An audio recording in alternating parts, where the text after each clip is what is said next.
赵露思清纯人格崩塌，片场爆粗口视频曝光，演员连夜跑路。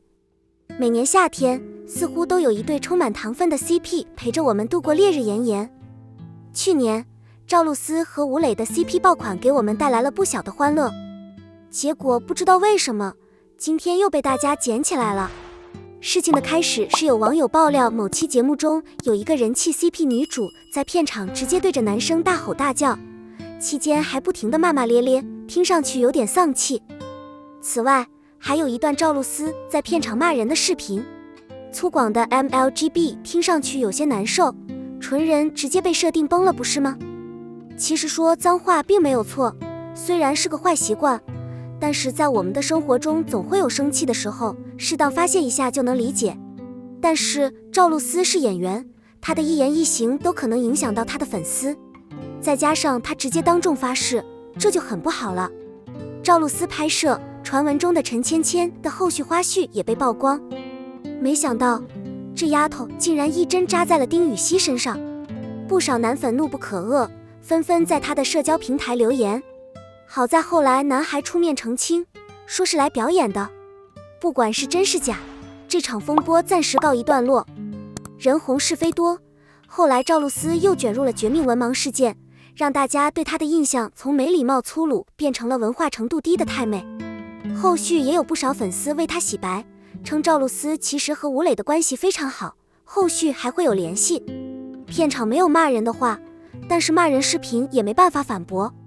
毕竟赵露思也确实在公开场合说过 MLGB 对于明星的影响是非常不好的。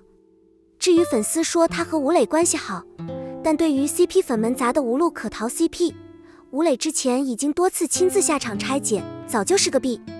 至于后续2部假戏真的演的假瓜，真假不用看就知道了。在后续，赵露思因为手滑等问题多次被称为娱乐圈茶姐，从这个角度来看，这个称号并没有白费，希望赵露思也能适当提高自己的素质。毕竟作为偶像，她是需要以身作则的，不然哪天被更好的新人偷拍沙滩，你说呢？被资本抛弃？赵露思、王安宇、隐神，腾讯撤资不再担任制片人。近期关于演员赵露思的负面消息确实屡屡传出，令人震惊的同时也令人震惊。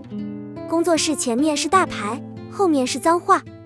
其实我们在公共场合更应该注意自己的言行。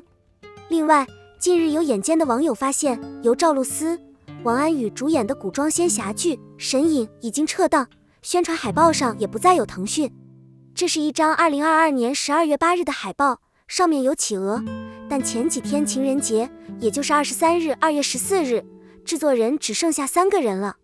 所以腾讯不再是《神隐》的制作方，只是播出平台还是腾讯，他们之间还是有很大的区别的。有网友猜测这是及时止损。最近关于赵露思的信息太多了，难不成鹅只顾着赚钱，不给他底线？是的，投资制作和单纯买剧播是2回事，撤资就意味着不被看好。例如虫子被撤回，最近的播出效果确实不尽如人意，现在的仙侠剧根本称不上仙侠剧，侠映在何处？大部分都是仙偶剧，都是神2代魔2代的爱情剧。制作人杨小培虽然比巨浪的小制作人强，但是杨小培的 S 加项目也输得太多了。网友们预测，如果 Goose 继续和他合作，还是没戏了。据说神隐一开始的内部评分只有 S， 而杨小培为了吸引男主和团队，就吹嘘 S 加。而且杨在鹅的内部高层管理已经整顿，这批3个项目好像都撤了。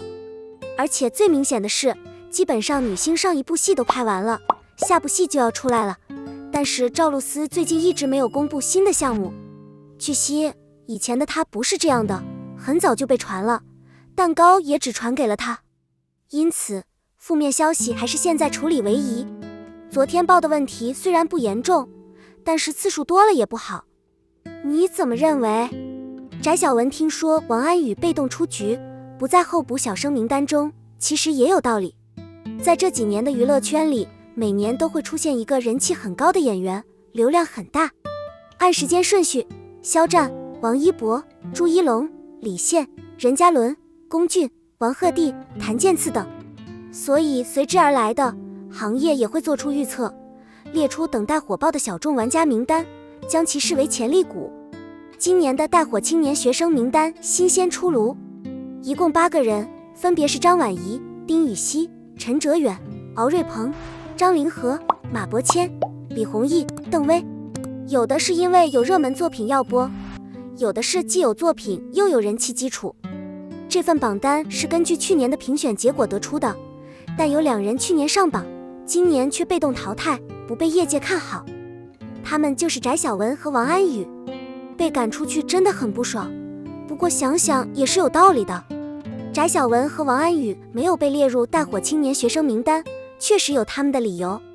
翟晓闻拍的双男主剧《福星高照》开不了播，后续资源跟不上。在 R1SE 组合解散后，翟晓闻的影视资源还是比较不错的。那时候流行双男主剧，很容易成为流量。他也有幸拍了这种叫做《福星高照》的电视剧。真的，当时业界普遍看好翟晓闻，认为他会复制肖战、王一博、龚俊等人的走红路线，所以他成为了去年的小生之一。然而，老天爷却没有如愿以偿，出台了相关政策，让这类剧无法播出，让翟晓闻一下子关了火。没有这波助力，他的走红之路注定一波三折。不仅失去了双主播的戏份，翟晓闻后续的影视资源也不好。他只拍过古装剧《了不起的曹轩轩》，搭档了冷门的朱须丹，目前关注度不够，业内自然排斥翟晓闻。带火小生被视为潜力股影视作品，翟晓闻目前不占优势，业界不被看好也很正常。现阶段翟晓闻只需要影视作品的支持，经纪公司应该帮不上忙，只能祈求更多的祝福。王安宇的几部剧都没有水花，在业内的潜在价值有所下降。王安宇去年获得了等火称号，直接原因是待播的影视作品都相当不错，比如正午阳光下的《欢乐颂3》、热播剧《赤道》和热播剧的续集《20不惑》《使困惑》。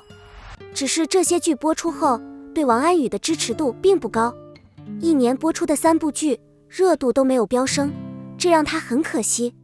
从行业的专业角度来说，这是一种失望。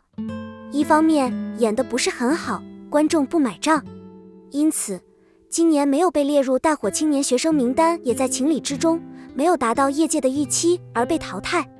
话说回来，王安宇也不是没有竞争力，他手里还有几部剧要播，比较厉害的是和赵露思合作的《神隐》，意图比较明显，就是想通过古装剧的东方成功爆红，而赵露思的人气一般情况下也不会太差。这是王安宇今年的机会，也是他即将东山再起的一年。他希望成为95后中的当红演员。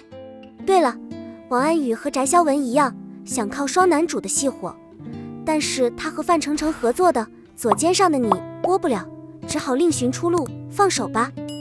翟晓闻、王安宇不再带红小生名单，并不代表他以后不会红，毕竟不是正式名单，只能说他的潜在价值下降了。